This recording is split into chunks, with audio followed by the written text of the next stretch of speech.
So I just finished Joe Abercrombie's The Devils, and it was one of the funniest and most effective character-driven fantasy novels that I've read in recent memory. This book is a lot of things, and if I had to give you the quickest elevator pitch, I would say it is a blend of Canterbury Tales with this DC property, My Fair Lady, and then tonally in the realm of What We Do in the Shadows. Those are probably four things you would not usually group together, but it works incredibly well. The book kicks off with the introduction of this Brother Diaz character who feels like the Michael Scott of monks. Albeit though he is very ambitious, and he gets this new assignment from the Pope to oversee the 13th chapel, which is a secret chapel within the church. The band of anti-heroes within this 13th chapel who will be joining him on his pilgrimage are made up of unrepentant murderers, practitioners of ghastly magic, and outright monsters, and these characters include a werewolf, a vampire, a knight who cannot die, a necromancer, an elf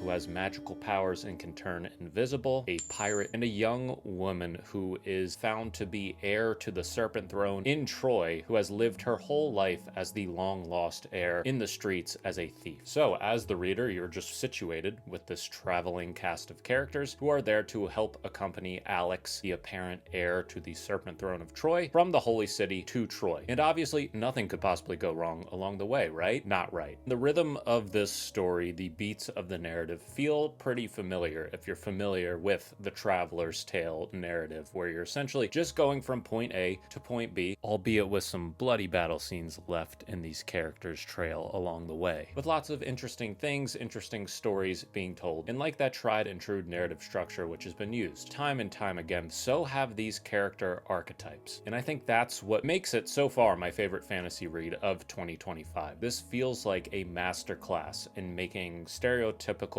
archetypal characters likable and fresh and interesting. The character work in this novel is my favorite part of it. At the outset, the characters don't feel like they fit together all that well, and it feels like a lot of characters to keep up with, but it just works. And the amount of time you spend with them and the more you learn about them, the more you love them. And I think one of the things I like the most about this book, it's not taking itself too seriously, and it's a funny book that really leans into its humor, while also balancing that humor with characters and stories that you truly care about. So if you want a great new fantasy series to start that has characters that are unforgettable with a story that is impossible to put down, I cannot recommend The Devils enough.